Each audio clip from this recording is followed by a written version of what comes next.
안녕하십니까. 복음의 관점으로 성경을 살펴보는 시간입니다. 소선지서 마지막 세 권을 남겨두고 있는데요. 마지막 세 권은 이제 그 포로 귀환 후 기록된 선지서로 구분될 수 있습니다. 학개, 스가랴, 말라기인데요. 이 구약 전체 39권의 그 결론적인 메시지를 우리 안에 주고 있다고 볼 수 있겠습니다. 자, 우리가 앞서서 이 역사서 12권을 살펴볼 때도 에스라, 느헤미야, 에스더를 통해서 구약 역사 전체의 결론이 무엇인가?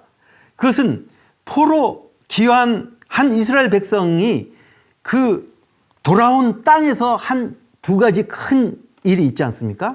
먼저는 에스라서에서 그 성전을 건축한 사건, 그리고 느헤미야에서는 예루살렘 성을 재건한 사건을 통해서 그들이 지은 예루살렘 성전과 그 성의 영적인 의미를 우리는 살펴보면서 이것이 구약 전체가 강조하고 있는 성경 전체의 중심 메시지다 하는 것을 볼 수 있습니다. 학개와 스가랴는 특별히 이 에스라, 느헤미야 시대에 활동하였던 하나님께서 세우신 선지자로서 이스라엘 백성에게 그들이 이제 약속의 땅으로 돌아와서 지은 이 성전과 이 성의 영적인 의미, 그리고 모형과 그림자로 보여주었던 구약의 모든 이 메시지가 한 분 복음 대신 예수 그리스도께 어떻게 초점이 맞춰져 있는지, 왜 그것이 모든 역사의 결론이 되는지에 대해서 우리는 살펴보았습니다. 그러면 우리가 이제 학개, 스가랴, 말라기를 통해서 이 결론을 다시 한번 맺으면서 예루살렘 성전의 건축 역사는 무엇이며 예루살렘 성의 재건 역사의 궁극적인 의미가 무엇인지를 다시 한번 살펴보는 시간을 갖도록 하겠습니다. 학개서에서는 먼저 이 그 성전 건축 역사의 포커스가 맞춰져 있고, 또 스가랴서에서는 완성될 성의 영적인 의미가 무엇인지, 그래서 요한계시록과 연결되는 그런 메시지가 강조되어 있습니다. 자, 그러면 학개서는 간단하게 1장과 2장 간단하게 기록되어 있거든요.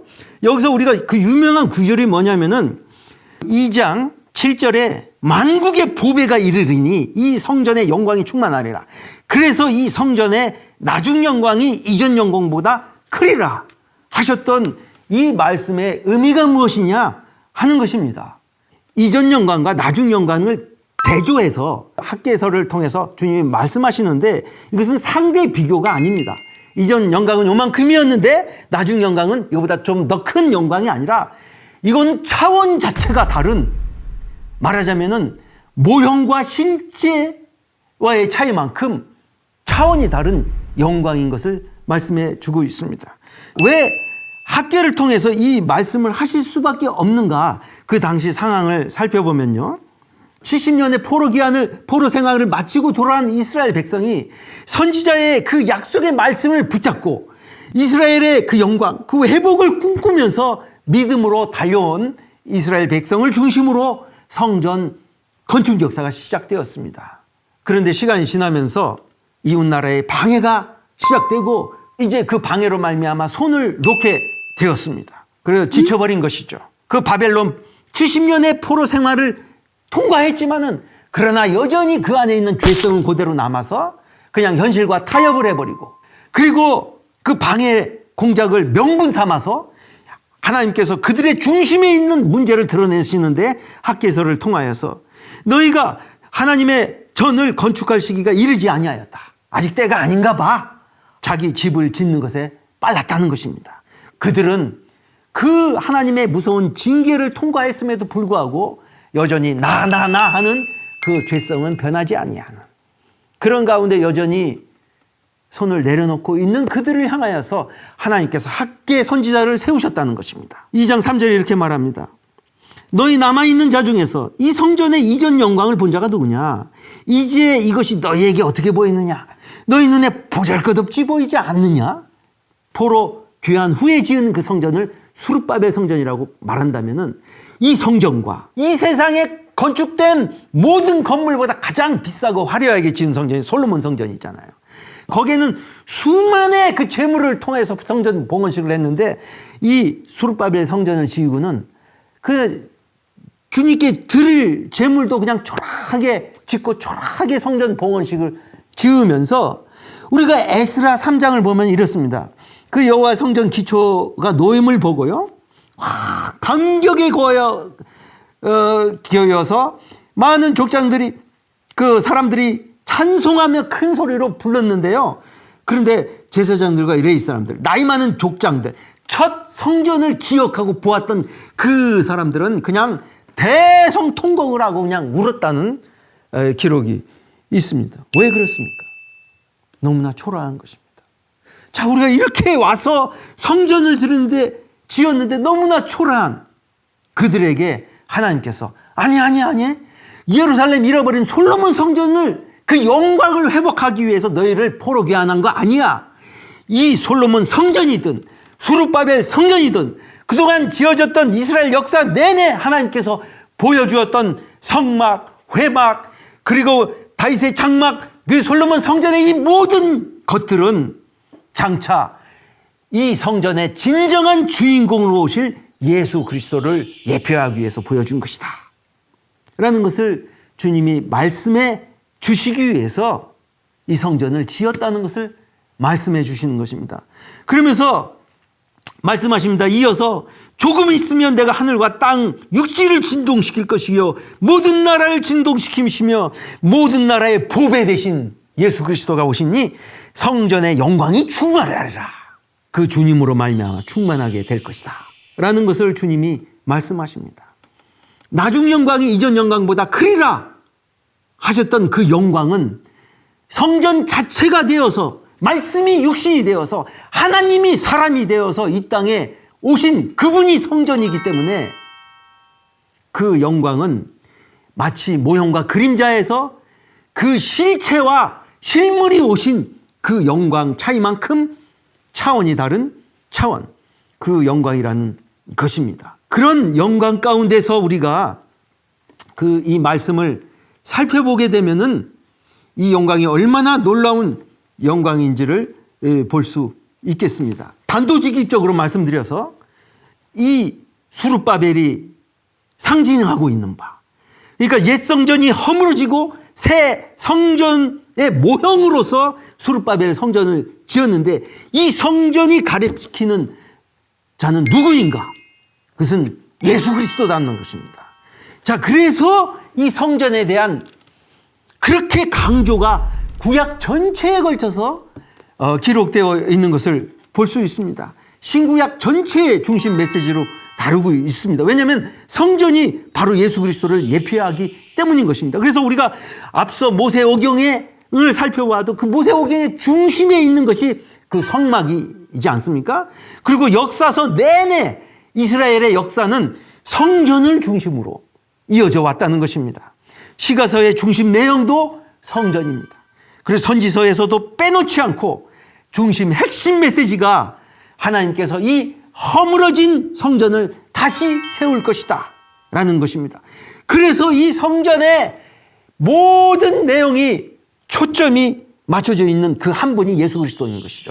그래서 예수님께서 이 땅에 오셔서 공생의 초기와 마지막에 성전 정화 사건을 하시면서 하신 그 유명한 요한복음 2장의 그 말씀, 이 성전을 홀라 내가 사흘 만에 일으키리라. 구약의 예루살렘 성전이 완전히 허물어지고 다시 세워진 그 사건은 바로 예수님께서 성전이 되어서 이 땅에 오셔서 완전히 십자가에 죽으시고 사흘 만에 다시 부활하신, 그렇게 해서 세워질 성전의 그 영광, 그것을 바라보면서 하나님께서 학개서를 통해서 이 성전의 영광이 충만할 것이다. 이 성전의 나중 영광이 이전 영광보다 크리라. 이 메시지를 주님이 보여주신 것입니다. 이 영광은 바로 예수 그리스도의 영광인데요. 이 영광이 바로 어디와 이어져 있냐면은 바로 이 예수님의 죽음과 그 부활에 함께 연합된 저와 여러분이 존재가 성전 되신 예수 그리스도로 말미암아, 교회의 머리 되신 예수 그리스도로 말미암아 그 영광을 그대로 이어받아서 우리도 그 하나님의 성전이 된다는 것입니다. 그래서 우리는 신약에서 그 영광을 보게 되는데 고린도전서 3장 16절에 너희는 너희가 하나님의 성전인 것과 하나님의 성령이 너희 안에 계시는 것을 알지 못하느냐 이렇게 선포하고 있습니다. 누구든지 하나님의 성전을 더럽히면 하나님의 그 사람을 멸하시라. 고린도전서 6장 19절에는 너희 몸은 너희가 하나님께로 받은 바 너희 가운데 계신 성령의 전인 줄 알지 못하느냐. 놀라운 선포를 하시고 계시는데 우리의 몸이요 하나님이 거하시는 성전, 성령이 거하시는 성전이라는 것입니다. 고린도후서 6장 16절에서도 우리는 살아계신 하나님의 성전이다. 내가 그들 가운데 거하며 두루 행하며 나는 그들의 하나님이 되고 그들은 나의 백성이 되리라. 너희에게 아버지가 되고 너희는 내게 자녀가 되리라. 구약 성경 내내 선지자들을 통해서 말씀하셨던 나는 그들의 하나님이 되고 그들은 나의 백성이 되리라. 나는 그들 가운데 거하리라. 너희에게는 내가 아버지가 되고 너희는 내게 자녀가 되리라. 이 모든 구약의 언약을 주님이 단 한 번에 이루신 사건이 뭐냐면은 우리를 거룩한 성전 삼으셔서 이 모든 일이 이 성전의 계시 안에 담겨져 있다는 그것을 말씀하고 계십니다. 구약의 전 메시지를 통해서 주님이 이 복음의 영광을 우리가 어떻게 누리게 되는가를 모형과 그림자로 말씀해 주신 것이 있습니다. 창세기 1장에 에덴에서 요한계시록 마지막에 거룩한 성 예루살렘까지 성경 처음과 마지막이 이 성전으로 오실 예수 그리스도에 대한 계시로 가득 차 있는데, 자, 모세의 해막을 통해서 하나님께서 우리에게 보여주시는 것은 우리가 이 복음의 영광을 어떻게 누릴 수 있는가. 모세가 하나님과 친밀한 교제를 했습니다. 그래서 정말 얼굴과 얼굴을 맞대어서 하나님과 교제하고 그 하나님의 영광을 받아서 그 얼굴이 막 빛이 해처럼 빛이 났다는 것입니다. 자, 우리가 이 복음의 영광을 누린다는 것은 바로 이 영광입니다. 그러니까 이전 영광보다 나중 영광이 큰다. 모세가 누린 그 영광은 그림자로서의 영광이었지만은 우리가 성전이 되어서 누린 영광은 그와 비교할 수 없다는 것입니다. 그리고 이 성막의 영광이 있습니다. 구약에서는 모양과 그림자로 주어졌지만은 하나님의 임재로 나아가는 길이 막혀 있습니다. 그런데 신약에서 이 영광이 완성돼 가지고 예수님의 죽으심과 함께 휘장이 찢어져서 하나님께 날아가는 새롭고 산 길이 열려서 얼마든지 왔다 갔다 하면서 하나님의 자녀된 권세로 하나님의 임재 안으로 온전히 들어가게 되는 그 영광 말입니다. 그리고 이 영광이 실제가 되면 다윗의 장막처럼 다윗이 4,000명의 찬양대로 아침 저녁으로 주님 찬양을 드린 것처럼 이제는 우리의 존재가 예수님께서 말씀하신 것처럼 이 산에서도 말고 저 산에서도 말고 우리가 신령과 진정으로 예배 드리게 되는 예배가 회복되는 그 영광이라는 것입니다. 이 성전의 영광이. 그래서 우리는 존재적으로 움직이는 걸어다니는 성전이 돼가지고 언제 어디서든지 마음 중심으로 하나님께 예배 드리는 그런 존재. 그리고 솔로몬 성전의 그 영광, 솔로몬이 이 집을 주님께 봉헌할 때 어떻게 드렸습니까? 이 기도의 집으로 주님께 드리면서 모든 순간 이스라엘 백성뿐만 아니라 모든 열방이 주님 앞에 기도하면 들어주시는 이사야가 선포된 대로 만민이 기도하는 집으로 그 영광으로 선포하셨다는 것입니다. 이 모든 영광이 예수 그리스도 안에서 완성이 돼가지고 요한계시록에서는 그 영광스러운 거룩한 성으로 이제는 성 자체가 하나님의 영광으로 가득 찬 성이 곧 지성소요, 지성소가 곧 하나님 나라, 그 거룩한 성 전체를 가르치는 이 영광이라는 것입니다.